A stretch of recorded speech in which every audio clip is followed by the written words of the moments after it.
we've commercialized isolation so much that it becomes a real investment of energy and a burden to connect with people. I talk a lot about like things that we're talking or thinking through with parenting right now. One thing that came to mind, we were at Target getting some stuff. So I took Ro and we're just kind of walking around with her and keeping her entertained while Kelly was doing her thing. And we just walked around the toy section at Target and just messing around with stuff, just like pushing buttons and whatever. And, I hadn't thought about this until we had her and we started getting her toys and different stuff. And a lot of the stuff we get is, like we get stuff off Etsy, like handmade stuff that's made of wood. I try to keep her away from like anything too crazy, but I was looking at different toys they had for little kids, especially like 6-month-old kids. And there was a lot of stuff like did your ABCs and was very stimulating and very over the top. And like you would push a button and it would just like erupt in colors and sounds and stimulation. And I was like, this does not seem like a good idea. I feel like I have a responsibility to create a appropriate and healthy neurochemical balance in my daughter's brain. And I don't know if priming her with like intense stimulation at that age is necessary. What would she be entertained by it and probably think it was fun? Like, yeah, but there are consequences to that. So I ended up getting her, I wanted to get her something. So I looked at some toys and I got her a little piano, which if you guys have seen my Instagram, I posted that up there. She's 3.5 months old, like playing the piano, which is really interesting. And she kind of seems like she knows what she's doing. Very weird. I was not expecting that, but I got her that. It said from 3 to 6 years old was the appropriate age range. But I'm like, listen, it's a little mini piano with wooden legs. And to me, I'm like, that's an appropriate amount of stimulation. She can push, there's feedback, right? She can push the button. She's learning how to move her hands and arms right now, which is fascinating because every day she gets a little bit better. She was petting the dog last night for the first time, like kind of reaching and touching his snout and moving her hand around. It was really cute. But I felt like that was appropriate. Like that made sense to me. It's like, hey, she doesn't need to push a button and have an eruption of lights and color and sounds and all these things. That just seemed like it was overkill. Whereas this little piano is like, yeah, you push a key and you do this and you can make cool stuff and you can actually push the button and it plays songs for you, which I felt was fine. But it was some of those things I hadn't thought about that until now. And I was like, man, that's wild. And then I saw this woman on Instagram, which I get served a lot of parenting content on Instagram, had taken away screens and these things from their kid. And they had just had like toys and stuff. And that's one thing I love about having, and I know this is a very privileged position, but having a lot of space out here is that she'll have like tools and different things. She can go dig in the yard. And I grew up doing that stuff. I mean, we had BB guns, which was probably, nowadays is a little bit different, but we would go around and just like shooting stuff and messing around, and we got in trouble a lot. And we would take our bikes and go like do dangerous shit and catch crawdads in this little tank behind our house and take slingshots. I mean, a lot of it was weapons based. Climb trees. We had these big like really long nails that my granddad kept for oil field stuff for like nailing through railroad ties. And we would like make ladders into the tree. It was just, we did all kinds of that stuff. And I think I kind of take that for granted, having had space as a kid and there's a lot of outside time. And we also played too many video games. But even back then, right, even when I was a kid, and there's something that I've noticed about just like this loneliness epidemic that we're seeing kind of crop up with Gen Z. And that's really struck with me is back in the day when we would play video games, it was so rare to sit down and play a video game by myself, right? I mean, maybe like Zelda was one that you could play by yourself. I would play Donkey Kong by myself, some stuff like that. But really, it was like me and my brother, me and my friends. We would have friends over to play video games. We were like, yeah, we were sitting in front of a TV, which our parents didn't like. But think about how quaint that is now. Think about how quaint it is to like sit around a TV with your friends, trading out, playing video games, like punching each other in the arm after you beat each other. We used to play like NFL Blitz, or there was this game that was really underrated called Smash Ball. That was really fun. We played that. Me and my brother would play Donkey Kong, Sonic the Hedgehog. Like these games, they were meant to be played with somebody else in real life.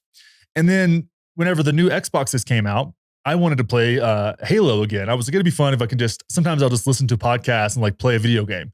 I'll play like a golf video game or Halo or something like that. But I figured I could just download games on there that me and Kelly could play together. So I got an extra controller and I got this. And I realized that video game consoles today aren't made to be played with somebody else in person. They're made to be played online. That's it. I could not really find an appropriate like split screen 2-player game that I could play with my wife. Like Tetris was the only one that was really on there. It was like this kind of, advanced Tetris game. And I hadn't really noticed that, but it was really strange. And I'm like, man, we've created this industry of isolation that's really kind of disgusting at the end of the day. Like it really is kind of weird. And I kind of miss those days, I mean, even like pre Xbox Live, right? I brought up Halo. Halo we played that game for hours and hours when I was a kid after football practice or whatever. And I mean, I hope maybe Josh can find some photos of this kind of thing to put online, but it was like me and a bunch of other dudes. And we would drink Mountain Dew Code Red, which was a problem, and chew sunflower seeds. But before Xbox Live became a thing, and even early Xbox Live, when it wasn't very good because internet connections in my hometown were not great, we had to get something called a hub to play multiplayer. And I hope some of you out there know exactly what I'm talking about because this was the coolest device at the time ever, right?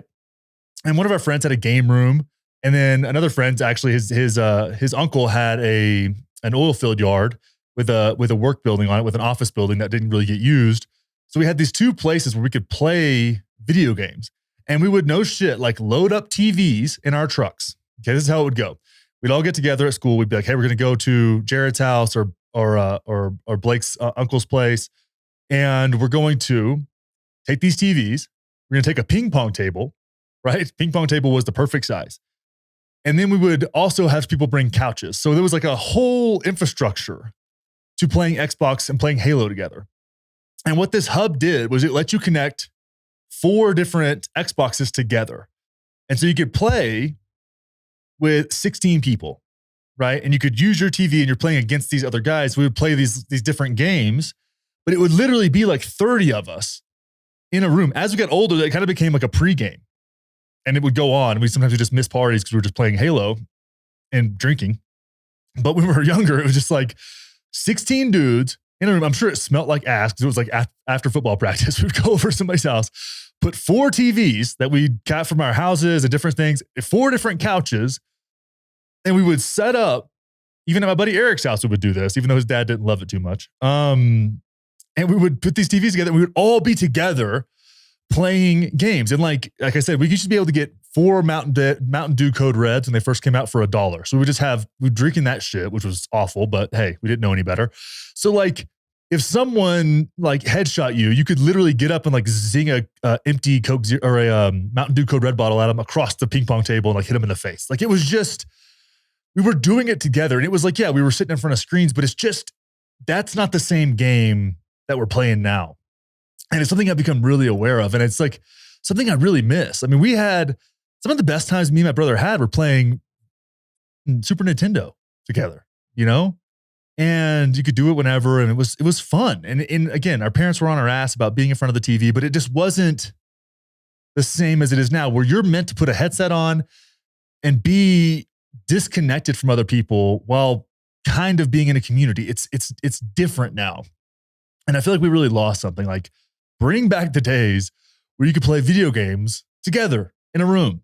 I mean, even think about old arcades. If you go watch like Stranger Things in that time period, where it's like it was a community hangout, or Dazed and Confused, like that arcade / like pool and foosball spot that they played in that they were at in Austin, right? That place where Matthew McConaughey's famous line, like, "I get still older and they stay the same age," was right in front of that building in Austin. Like, I don't know, man. We've commercialized isolation so much that it becomes a real investment of energy and a burden to connect with people. And I'm someone who really is very extroverted and kind of thrives in human connection. Like this weekend, I'm going to get my CrossFit level 1 again. And the reason is because I want to just coach part-time. Now that I have a daughter, I want to coach CrossFit kids and teens and stuff like that. Like that's something I've always loved doing.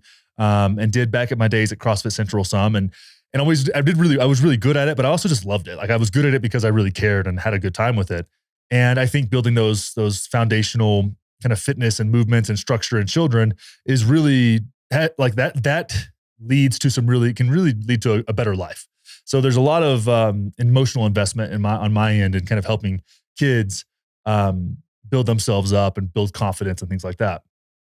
So, but one of the reasons I want to do that is because during COVID, we kind of operated under different principles and we moved a little bit outside of town. And I love our place out here. It's fantastic. We have this little compound, but I need to get around people. I want to be around people again. Like I am so connection driven. And it's one of the reasons that COVID, and you guys have noticed like the bitterness that I had after all of that, like that was lingering from just the resentment of being disconnected from people for so long.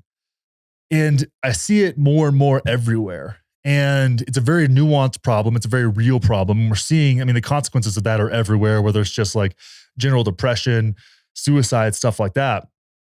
But it's crazy. This loneliness piece is crazy. And if you look at like the deck is stacked against us everywhere when it comes to human connection. And we have to, in our own lives, seek that out, make those changes, be examples for our families and our communities, and notice these little things, right? Notice how we're being stimulated. Notice how we're being kind of primed for isolation, primed to be accustomed to isolation. And then we got to ask ourselves, who benefits from that?